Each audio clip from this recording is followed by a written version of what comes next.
Hello and welcome to another album review, where today I'll be reviewing the album Abbey Road by the Beatles. One of the most iconic album covers, I would say. I mean, everybody's probably seen this at least once in their life, with all four Beatles walking across the zebra crosswalk, right where their studio is.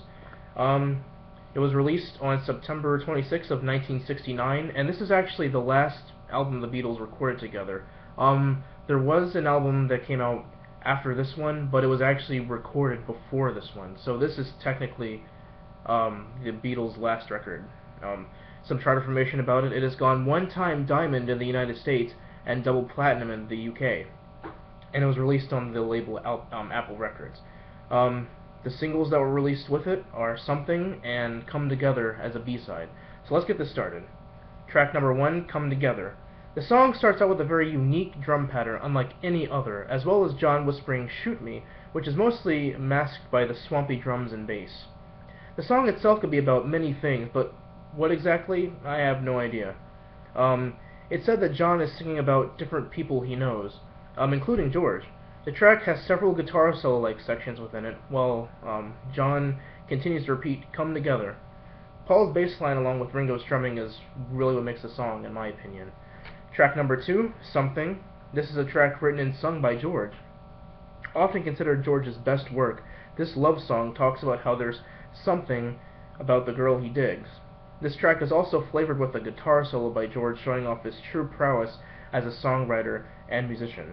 Even Frank Sinatra praised it as the greatest love song ever written, so you know it's good.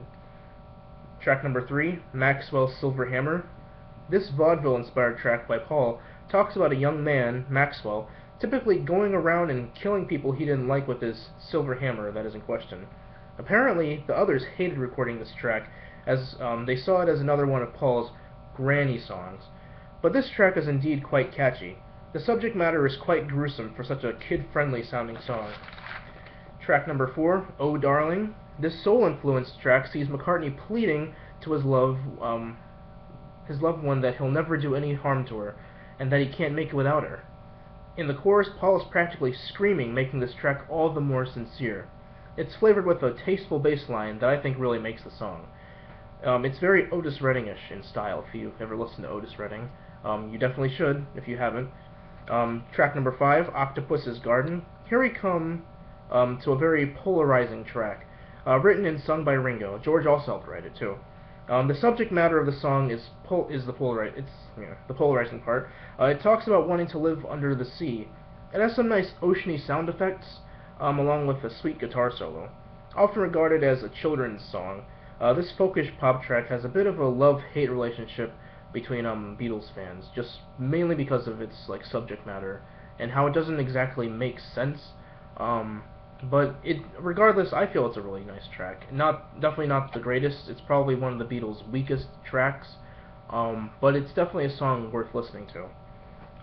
Here we come to track number 6, I Want You, or She's So Heavy. Being one of the longest Beatles songs and the longest track on the album, this track is the only pure psychedelic track on the album, because the rest of the album is mostly straight rock with some soul influence, folk influence, so on and so forth. It has a very bluesy, almost jazz feel. Quite often John screams the lyrics, making it quite soulful indeed. Thrown in is an amazing guitar solo by George. This is only the beginning, though. Apparently the song is about Yoko Ono and how she's so heavy on John. The lyrics keep repeating the same lines over and over, so there isn't exactly a huge amount of depth in the lyrics. Near the end, the sound starts to turn into a loud, screeching white noise sound. Then we come to track number 7, Here Comes the Sun. This George track is definitely lighter than the rest of the tracks, flavored with a nice acoustic guitar part. It's quite uplifting, as it talks about how the sun is coming out and that things are alright. It's rather folkish in its style, but it also has some pop flair to it, so it's really nice. Track number 8, Because. This nice, easy track actually came from John listening to Yoko play Moonlight Sonata backwards. It's quite psychedelic in nature, and categorizing it is kinda difficult. It has great harmonies by the guys, and that, along with the Moog synthesizer played by George and the harpsichord played by George Martin, the producer, is what makes this track about nature. Now we come to the second half of the original album. What it is basically a medley, often referred to as the big one. Um, it is a medley of different songs. It was devised mostly by Paul McCartney and George Martin. Um, and really they have no like as a medley they really have no like connection to each other. It's really just a bunch of songs that kind of flow into one another. But there's really no flow, I guess you could say, because none of the songs really have much to do with each other. But anyways, track number 9, You Never Give Me Your Money. This track opens with a beautiful piano part with Paul singing about financial issues. It starts nice and slow, but soon gets into a faster and more stride style, and then ends with a more pure rock style.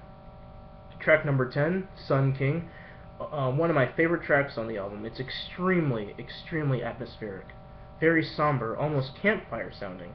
It sees more amazing vocal harmonies from the guys, as well as a rapid drum pattern. Near the end, the guys harmonize in beautiful Spanish. Track number 11, Me Mr. Mustard. This Lennon track has a bass line that sounds like it was played on a blown-out speaker. Not to mention distorted vocals on this pop rock track. It talks about a fictional bitter old man, Mr. Mustard, as we hear he sleeps in the park and insults the Queen with his sister Pam. And now we move to track number 12, Polythene Pam. This track is linked to the previous track in an effort for the medley to seem somewhat more linked, because John, in fact, actually hated the idea of there being a medley where all the songs didn't really connect or flow with each other. So he took the previous song, Me Mr. Mustard, and then made Polythene Pam, and took the character Pam and tried to make it seem more connected, so that it actually seemed like an actual medley instead of just a bunch of songs thrown together, and called a medley. But anyways, it talks about the sister Pam, who, according to the song, is so good looking, but she looks like a man. It's up-tempo and full of pop goodness, along with a ringing guitar part. Now, track number 13, She Came In Through the Bathroom Window. This soul-inspired track is all McCartney. Apparently, it's about crazed fans breaking into his house, stealing his stuff. It's a great track, almost Motownish in its nature. Track number 14, Golden Slumbers. This slow, somber track has Paul singing sweetly in the beginning, but going into an almost shout soon after. It's flavored with strings and horns and suggests that the golden slumbers refers to death. That's my interpretation, but it could be wrong. Track number 15, Carry That Weight. This track has the guy singing about how a boy is going to carry that weight, perhaps referring to the death of the girl in the previous track. So there could be some more connection there, but I am not entirely sure. It reprises You Never Give Me Your Money near the end, and features a short but beautiful guitar solo by George. It also has a great horn arrangement. Now, track number 16, The End. The final track the Beatles recorded. It's a pure rocker, featuring the only drum solo Ringo Starr ever did, as well as guitar solos being alternated between Paul, John, and George respectively, so that's very important. Everybody gets a solo, basically. The track ends with the Beatles' final farewell message to the world, and it goes like this. And in the end, the love you take is equal to the love you make. A glorious way to end such an illustrious career. And now, track number 17, Her Majesty. This is sort of kind of the real final track of the album, but it's just a short little tune with Paul singing, playing the acoustic guitar, singing about the Queen. So it's not, it's not as glorious or as big as the final, the previous track. But I guess it's more like a hidden track actually, but not so hidden because it is an actual track. It's really short. It's like not even complete, but it's the final track. Overall, even though the recording sessions for this album were filled with turmoil and bickering, the Beatles managed to pull together long enough to make one more great album. This album was a fantastic way to bring an end to the greatest rock band in history, the Beatles. So thank you for joining me in this review. I really enjoyed doing this one. It's one of my favorite albums, actually, by my favorite band. And if you want me to do more reviews about any album or song that you suggest or like, just leave a comment below, and I will get to it whenever I can. So thank you for joining me in this review, and so long.